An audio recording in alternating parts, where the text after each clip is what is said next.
Welcome to Advisor Talk with Frank LaRosa.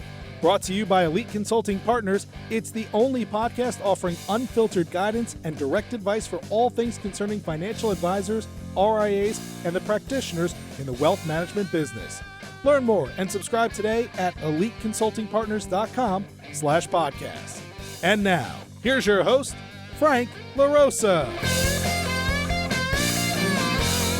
Hey everybody, welcome to Advisor Talk with Frank LaRosa. I'm your host, Frank LaRosa, and I am joined today by a very special guest, one that I unfortunately pushed off a couple of times. My bad, overbooking my schedule. But today we're joined by the president of Concourse Financial Securities, Libet Anderson. Libet, how are you doing today? I'm doing well. Thank you.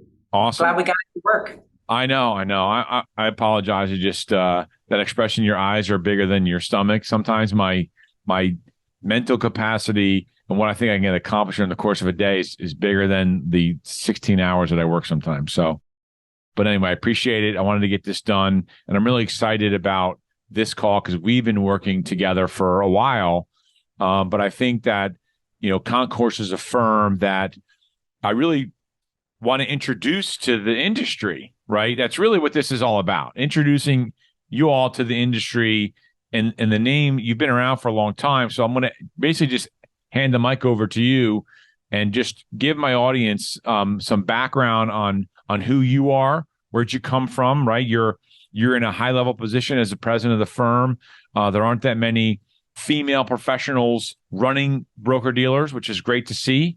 So we'll get into a little bit about that, and then talk about Concourse and its history, because it wasn't always Concourse. Right. So I'm going to hand you, as I say in our household, you have the salt shaker. I like that. Thank you so much. So yes, Concourse, now Concourse Financial Group Securities, or Concourse Financial, is actually a firm that's been around since 1985, originally named Pro Equities. And part of that was a call to our parent company, Protective Life Insurance Company, was the original derivation of the name. And what we found over time, as we started to look ahead and talk about, who do we want to be? The parent came to us several years ago and said, it's time for a refresh. We have three, actually, small brands that are all trying to build their place in the industry. We have this Pro Equities broker-dealer, RIA. We have an insurance agency that was named First Protective. And then we have a wholesaling organization that calls on financial advisors at Edward Jones only, distributing life insurance. And so Protective Life came to this point and said, okay, let's think about this. It's much easier to build one brand than three, right?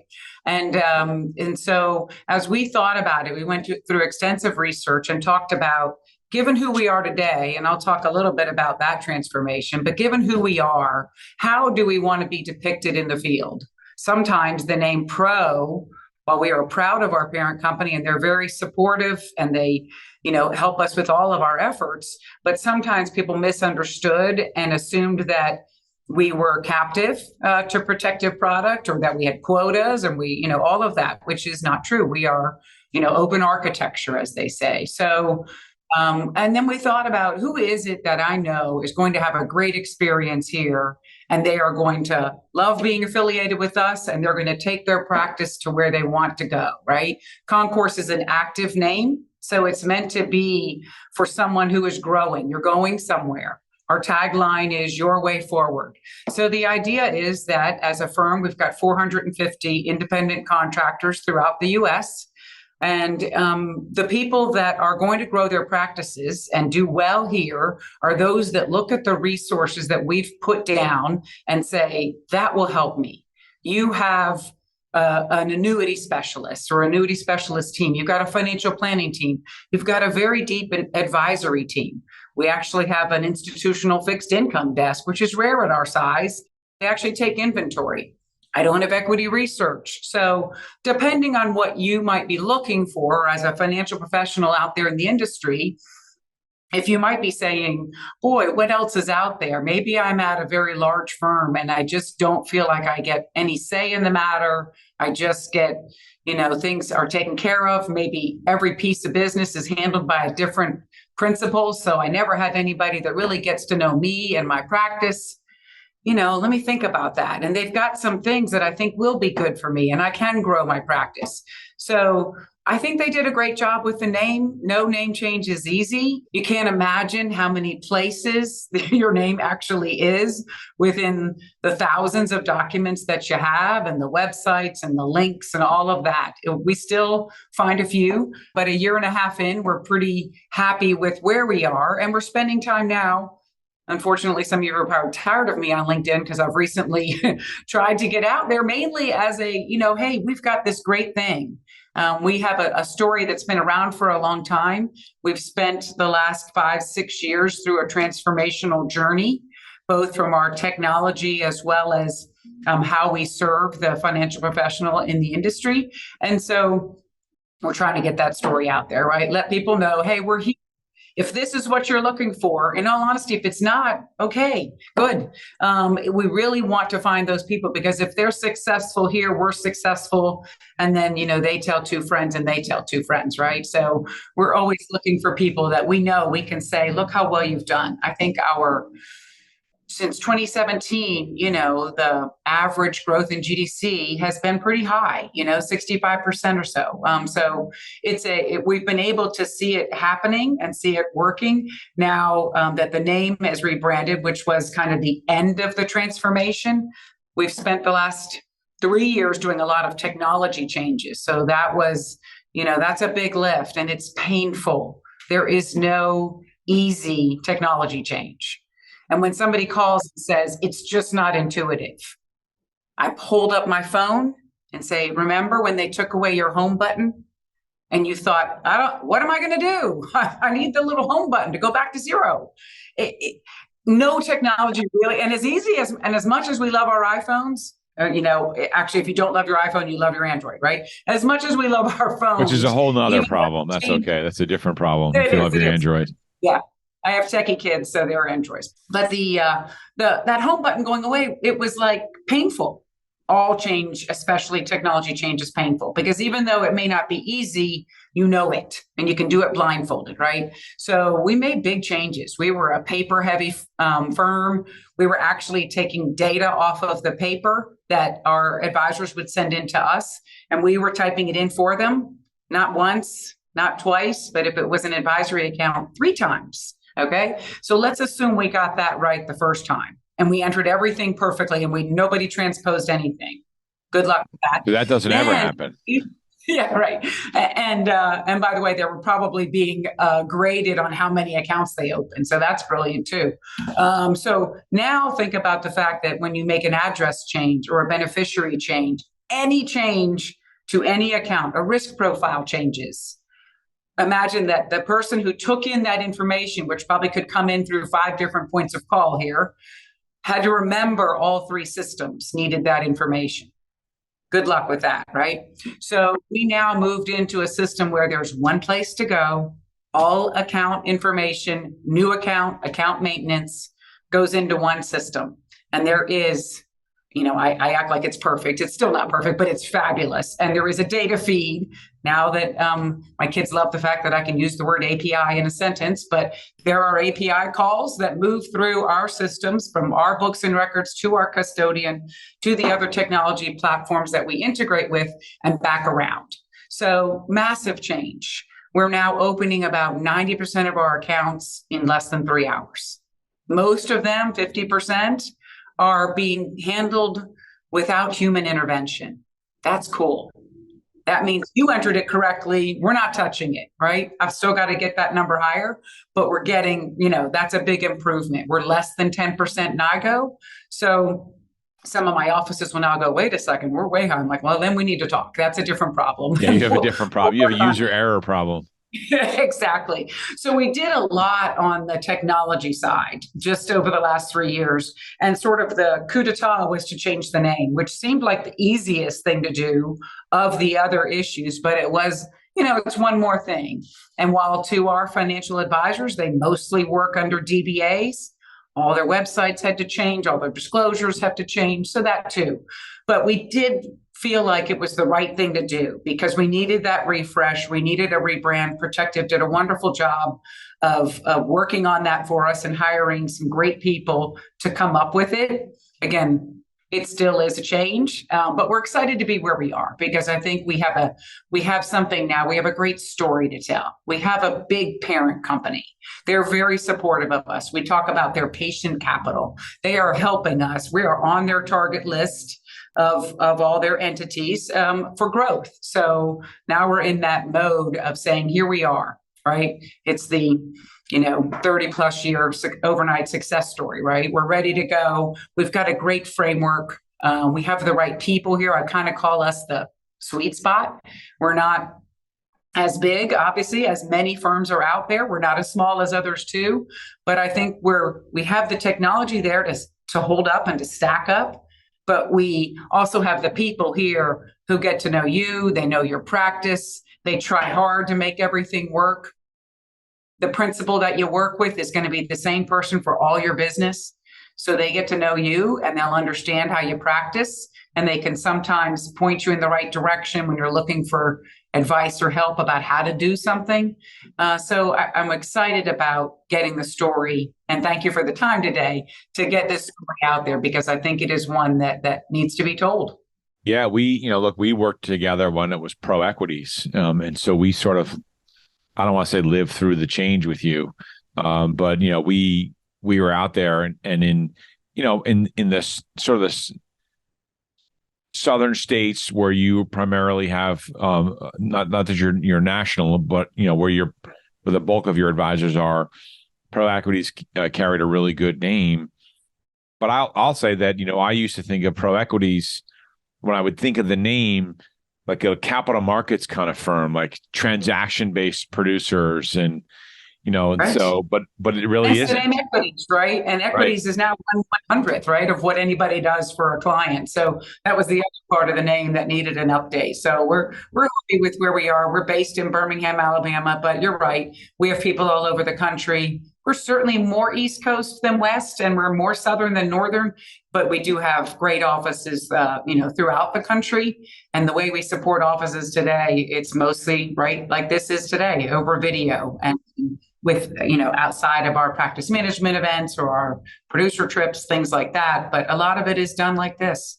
So let me talk about that for a second, because I was literally just going to ask you this question. I just did a podcast with Dale Dempsey, the president of our firm.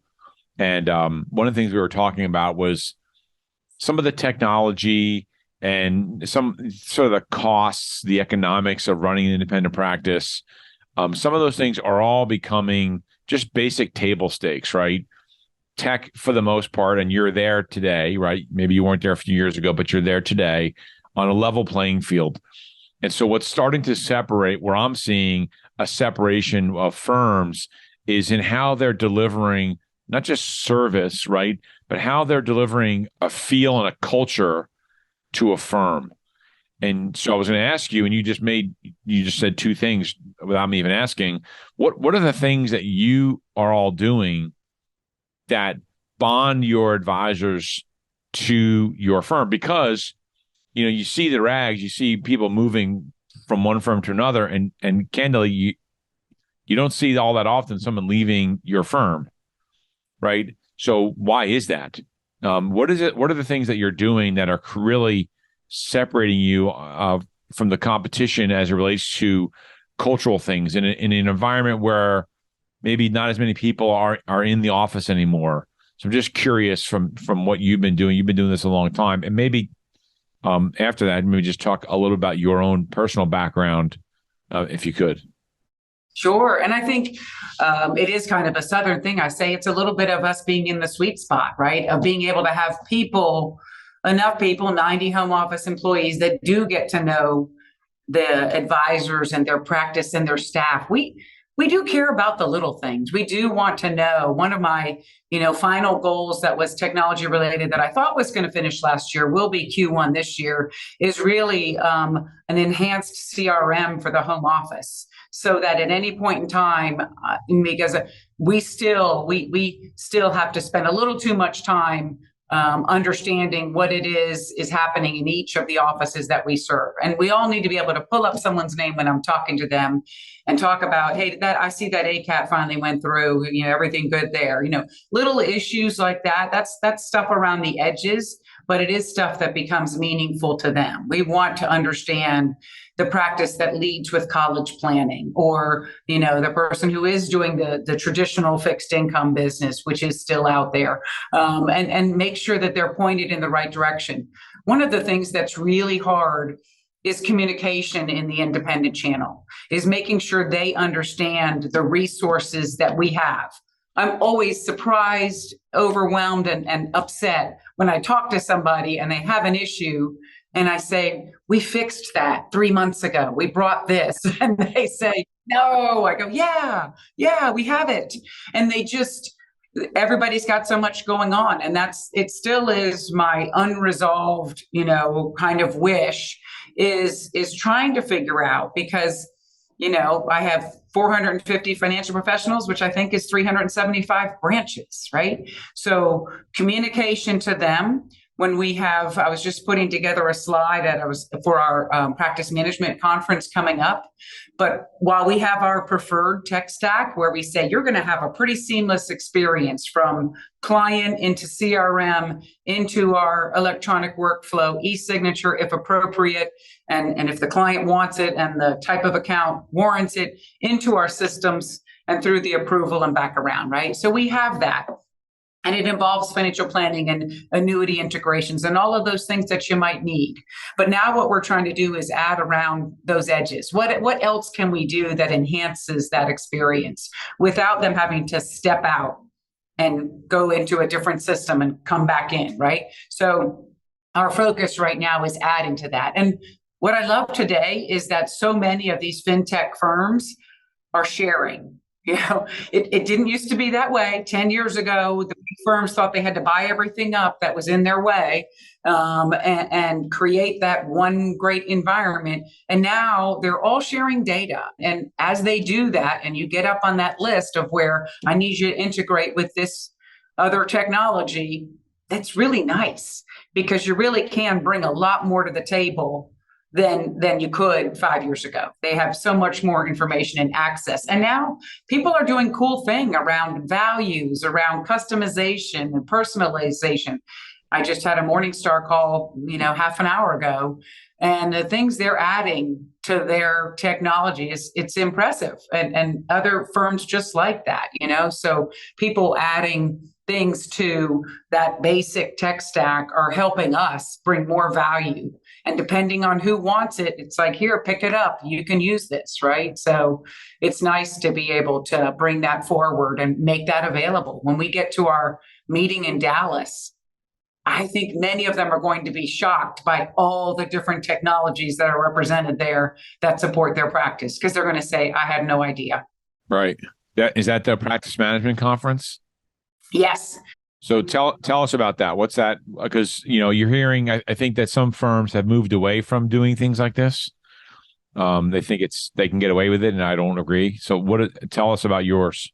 I think we did okay in the virtual environment of trying to put some of that together, right? And we spent a lot of time trying to make it fun in the breaks, because we're not together, and and here's your fake cocktail hour, whatever it was, everybody tried to do that. And you're right, it's less expensive to pull it off while we just stand at our desk and do our thing. But nothing replaces the human interaction and the relationships. And it was one thing to have the people who have been with us for 20, 25 years go through that period of time with us. They were fine. We had great conversations with them all the time. But new people, and they haven't actually met someone, in person, that's a different relationship. And so last year, it was the first time late June that we had that same practice management conference from when we pulled one off in February of 20, right before things ended. And so we pulled one off in June here in Birmingham, and most of the time we're doing this out of town. I was so glad we did it in Birmingham, because I was able to literally run a shuttle of home office employees out to the meeting site. And it was it was not just a reunion, but an engagement. And they all got to know people. They've been talking to these people on the phone, and they don't do video calls with client services or operations or compliance, right? They do video calls with management and people who are leading the business. But for them, getting to actually meet in person and see the people who were supporting their practices, it was wonderful. And it just reinforced the need to do these types of meetings. You can do a lot more virtual, and I think it's brought efficiencies to everybody's businesses, whether you're an advisor or an executive at the home office, like I am. I do a lot more virtual now before we engage in a plane flight in a hotel and whatever, you have to comes with all of that, which is never easy. So we're now March 6th to the 8th at the Renaissance in Dallas. And right now it's about 240 people or so that'll be there. Again, a lot of them for the first time, home office, some of them for the first time that are coming back together. But again, engaging in those interactions. It's a pure practice management conference. So it's a lot for both our financial advisors. We run a whole track for their sales assistant. So they're really getting that interaction. That's something I think is critical. So you're inviting the sales assistants as well? We do. And I will tell you, that was one of the things we pulled off last year that was incredible. We had them come into the home office. They need their own community. And that's one thing that COVID taught us, was people need their community. And even if it starts virtual, at some point in time, they need to get together physically. And then they understand how the other practices are run. And when they have an issue with something, they're like, I remember she has a great solution for that. I got to reach out to Karen for this, right? They make their own connections, and therefore it helps them because they're the ones supporting it. If they're in the office by themselves, like, how do I do that? So they develop their own community. We've developed communities around advisors who manage practice or manage the assets themselves. So either rep as PM or rep as advisor, depending on whether they have discretion. We set up a community for advisors who use third-party managers because they have different issues, different questions. Their best practices are different and they can share with each other. But we realize that creating those communities builds that gap and builds that bridge until they can be together. So we still offer our practice management conference. I'm looking forward to it. Dr. Kevin Elko is a headliner, and he's fabulous. I've got Dale Brown coming from FSI because that DOL independent contractor push is pretty scary. So we want an update from him and to understand all of that. And then we still actually hold in July this year, we'll be out in San Diego for our top producer event, which is also something some people have gotten away from. But we still feel as though we want to bring, and that's a family event. We want to bring those people and their spouses, which obviously are critical to supporting their business, out together for some very quality time with home office and our strategic partners. So you just hit on a bunch of things that I was going to bring up. So reading my mind, I guess, I was going to ask you about the softer things. So I want to reiterate here what you said, because very few firms do this, where they have support staff at these meetings, right? Most of the time it's the top producers and that's it. And, then they get all this information. They come back to their office, they throw the notebook on the desk, and they go back to business. And they rarely will give a breakdown of the meeting, especially as it relates to support staff and operational stuff, because those advisors they're always going to the operational breakout sessions when they go to those events, right? There's always a line at those doors. They don't even use the technology. So we knew it was critical, and they couldn't describe it if they wanted to. Some do, obviously, but and I will tell you that it wasn't easy to pull it off, because several of them said, you understand that she's my right arm, or he is critical. I don't know how I open the door, right? I don't know how I, transact. And every single one of them was so happy with the 2.5 days they spent. In that case, it was here in Birmingham. And really, again, they dug in, they got to ask questions. They're the backbone of those businesses. And so it was wonderful. And so we have that track for them so they can come to the practice management conference, and they spend time together. They get to dig into those details, and everybody's got a different way to run their business. And so they learn from each other, and that's invaluable. We sat in that room and said, this is the real stuff, right? But the advisors are there and they need things at a different level. So we have that track as well, right? So always trying to bring it for both sides of it. And that's how we get a successful practice. So let me just shift gears for a minute, because I was going to ask you a question, and I anytime I have someone like yourself in the position that you're in I try to get into your head in terms of what are you hearing, what are you concerned about, what are you excited about within the industry, and so far, all of the senior folks that I've had on these podcasts have said, the DOL issue coming down with this 1099 issue on the table. If you can, what is your opinion, or what are you hearing? Maybe I don't know if you can give an opinion, but what is your opinion of and concern about this particular issue? Fortunately, just joined the board of FSI. So it was my first board meeting just a couple of weeks ago. And I thought, wow, I am so glad I'm here, because I don't know that I took it as seriously, even though I'd read about it, I could see all of it, and I was getting the data from FSI, but listening to, again, and hearing the data from them in terms of the thousands of letters that were written, from financial advisors on our behalf, making sure we all kind of know where it's coming from. The gig economy is hard to wrestle with, and we're sort of getting swept in with it. But it's scary. It's a pretty big regulation, and I think, I don't know what the chances right now, but right now it's a pretty hot button, and it is something we have to pay attention to, be prepared for. They're talking about May being able to put this out there. Everybody says that's a very aggressive timeline. The comment period, I think, starts in mid-February. So, there've already been letters sent, but as they start to put out the actual rule, they're saying we're not getting an exception this time, and that's different from what we've heard in the past. So we'll see. It's really, it's hard to imagine, because all of us know this business and know that the financial advisor takes all the risk. They do the work. They own this business. They profit from what they do. They lose from what they do. All of that is on them. They're partly because they have to do all their business with us, is how they see that relationship being tied together, which we all know that comes from regulation that you want. Right. So unfortunately, that same regulation is hurting us in this case. So it will be interesting to see. I'm looking forward to the conversation with Dale at our conference to give us a little more insight there. But it's a pretty big one. I think aside from that, what we've really been having a hard time with is not so much that each rule or each change from the regulators does not have some merit. They're always trying to think about the end investor and what's best for them. We get that. It's also been the pace of change that has been scary, because you almost, the SEC marketing rule, it was on top of, we had DOL and Reg BI and people were like, wait, what? It's like they're just bored and they're just trying to come up with stuff, right?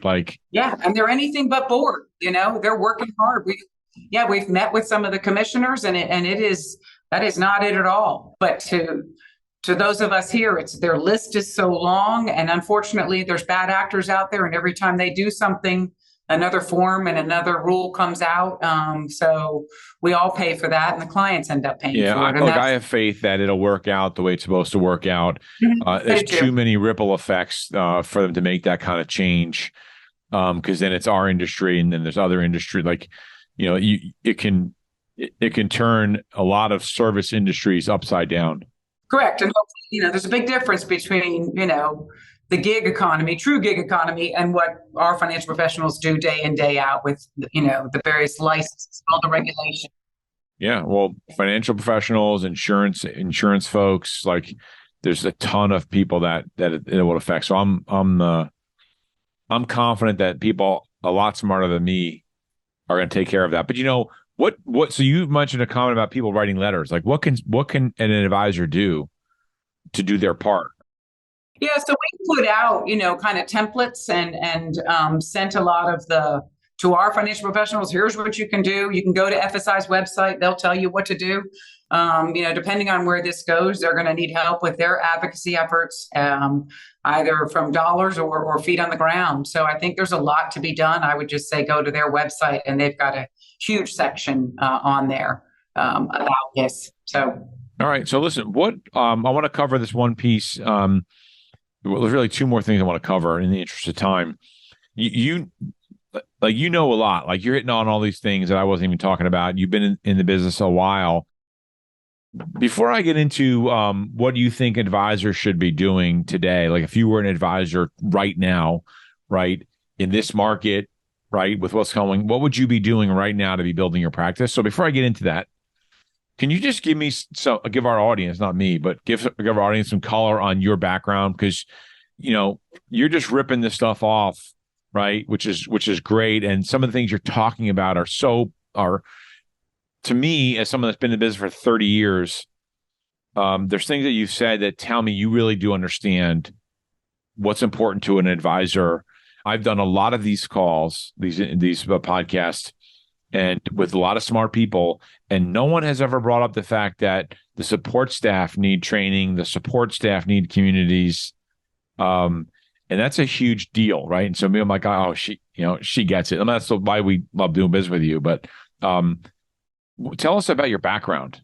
I guess the good or bad part is I've done all the things, right? So I too am, pushing 31 years in the business. Started out as a financial advisor myself on the independent side. Then when I moved to Birmingham, I went to the wire, and from there went to a bank, like kind of that progression that a lot of people do, not knowing very many people in Birmingham. Hard to build a practice without some people coming in and having some book of business there, right? So I went to a bank channel, and then circumstance or happenstance went into wholesaling. So now I was wholesaling originally a bank fund family that got sold to Pioneer. So one of the longstanding fund families out there. I'm out there, hitting the streets. I had Alabama, Mississippi, and South Louisiana. Most of my territory was pretty tight. I was now a single mom at that point with kids who were 4, 5, and 7. So my mother moves in with me. That's always a good roommate when you have little kids. And I literally hit the road. But a lot of my stuff was I would get up at 4 a.m. and get to Mississippi for a breakfast meeting, work that market for the day, and then come back and, be here for bedtime, right? So a lot of out and backs, because that worked for me. I had to move out of that business because somebody came in and wanted us to have bigger territories. And it just, as I said, at that point in time, I said, 4 nights in a hotel and 3 teenagers is what I call bad math, right? So I said, I can't be out there on the road anymore. And I moved into a home office at the time, Stern Agee, which was a great firm, been around for over 100 years at that point. And I started building the advisory platform, helping oversee financial planning and due diligence on all the products. Learned a lot in that extensive period there from 07 through 15 when the firm was sold to Stifel. Spent a year there at Stifel, hoping we could keep my team together. I had a great due diligence team and all of that. That wasn't to be. And I was actually fortunate thinking, oh my gosh, what am I going to do? My mother, who turned 94 this week, lives here in Birmingham. And so moving was not an option. And, I'm in Birmingham. So I didn't know what I didn't know. And through a couple of people who also had worked at Stern Agee, they landed here at Protective and ProEquities, recommended me to the current president. And I landed literally about 100 yards away from where the Stern Agee office was.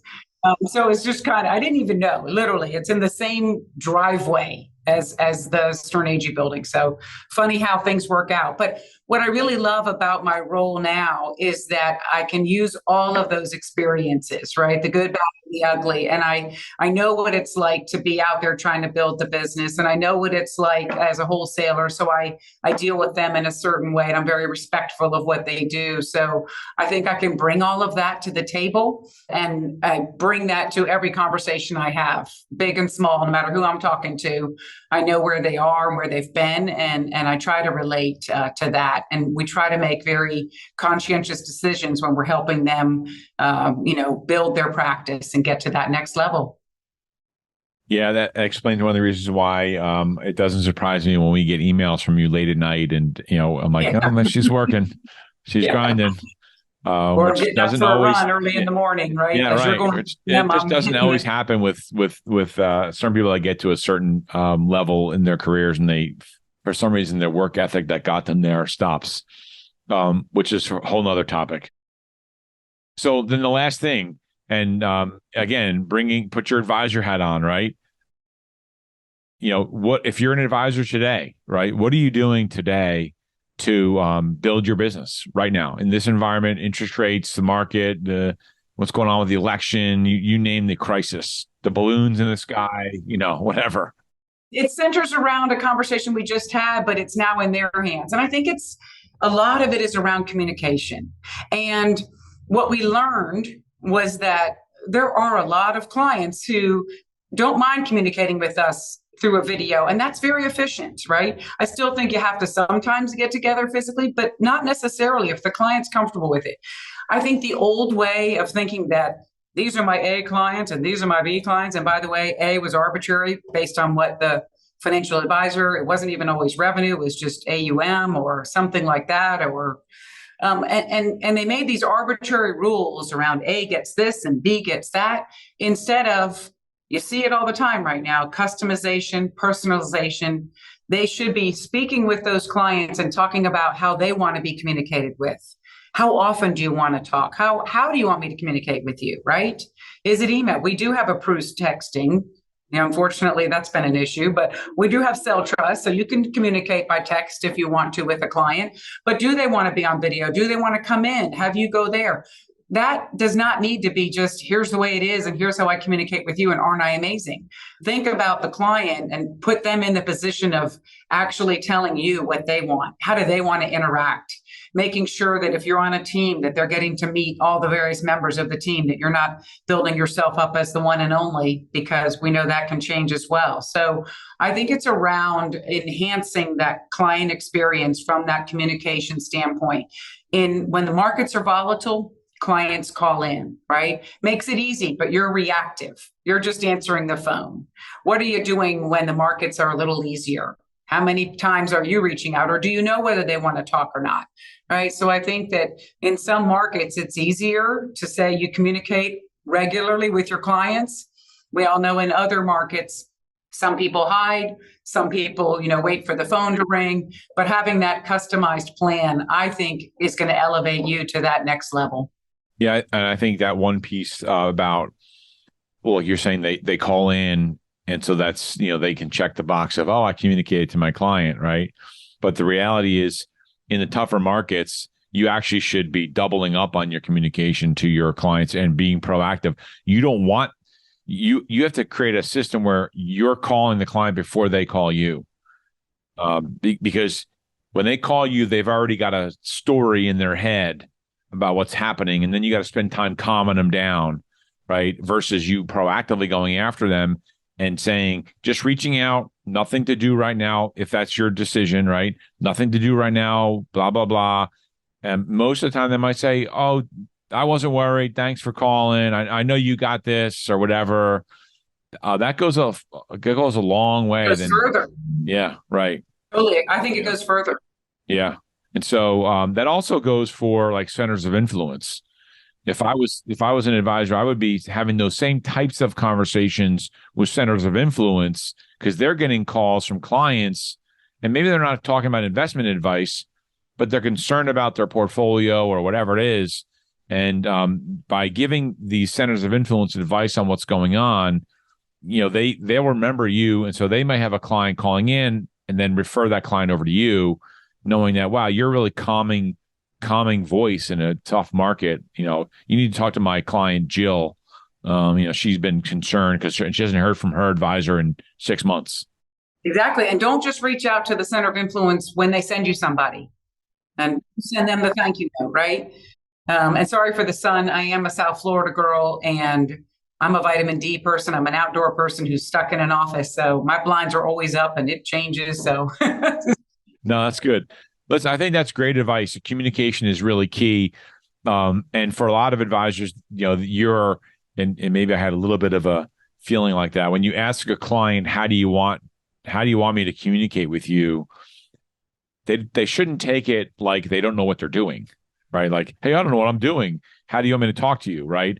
It's a proactive thing. And so don't feel like you're like admitting to a client you don't know what you're doing or something like that. You can almost give them a menu. I can communicate with you. Here are all the things that I can offer. Do you want market, data? Do you want, economic reports? Whatever, I think there could be it's almost like a menu, and how often and in what format, email, calls, whatever it might be. So I agree. I think it can. Libet, this was awesome. This was really good. I knew it was going to be a good call. We always enjoy my conversations with you. So I hope the audience enjoyed this call. I hope the audience is surprised. They've learned how to learn about a great, I won't say new company because it's not a new company, but a company that maybe they weren't aware of that has over 400 advisors. So it's not some small institution. It's a real firm with great leadership. Someone like Libet who's been in the seat. There are fewer and fewer firms out there that are driven by leaders that have been producers. And as a former producer, I can tell you, better at this. Yeah. Me too. And I applaud you because it's hard. Yeah, totally agree. Yeah. And thanks for the time, Frank. We love working with Elite. Thank you for the time today. I really appreciate great conversation. So how does someone get in touch with you if they're interested in learning more? Aside from calling us, of course, but how do they call you? Yeah, ConcourseFinancial.com, or I'm Libet.Anderson at ConcourseFinancial.com. Awesome. And as always, you can email me at frank@EliteConsultingPartners.com. You can check out our website, EliteConsultingPartners.com. And for those of you that are listening to this, don't forget we have a YouTube channel where you can see us on here. And you can see the sun coming in and out of Libet's conference room, right? Or her office there.